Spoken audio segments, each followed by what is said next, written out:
ಇವತ್ತು ಆದಿಲೌಕಿಕ ಜ್ಞಾನವನ್ನು ಕೊಟ್ಟಂತ ಗುರುವಿಗೆ ವಂದನೆಯನ್ನ ಅರ್ಥಾತ್ ನಮನಗಳನ್ನು ಗುರುಗೌರವವನ್ನ ಕೃತಜ್ಞತಾಪೂರ್ವಕವಾಗಿ ಬಹಳ ಜನ ಕೃತಜ್ಞರಾಗ್ತಾರ. ಆದರೆ ಎಂದು ಯಾವತ್ತೂ ಕೃತಜ್ಞರಾಗಬಾರದು.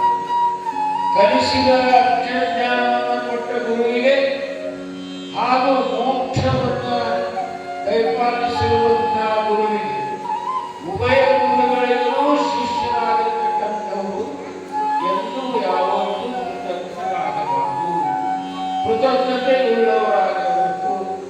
ಅಂತಹ ಕೃತಜ್ಞತಾ ಭಕ್ತಿಯಿಂದ ಇವತ್ತು ಅಕ್ಷರ ಜ್ಞಾನವನ್ನು ಪಡೆದಿರುವಂತಹ ಶಿಕ್ಷಕ ವೃಂದ, ಶಿಷ್ಯ ವೃಂದ ಇವತ್ತು ತಮ್ಮ ಗುರುಗಳಿಗೆ ನಮನಗಳನ್ನು ಸಲ್ಲಿಸಿ ಅವರಿಗೆ ಶಾಲವತ್ತಿ ಮಾಲೆಯನ್ನು ಹಾಕಿ ಅತ್ಯಂತ ಹೃದಯ ಸ್ಪರ್ಶ ಗೌರವವನ್ನು ಗುರುವಂದನೆಯ ಕಾರ್ಯಕ್ರಮವನ್ನು ಶಿಷ್ಯರಿಂದ ನೆರವೇರಿಸಿದ್ದು ಬಹಳಷ್ಟು ಸಂತೋಷ.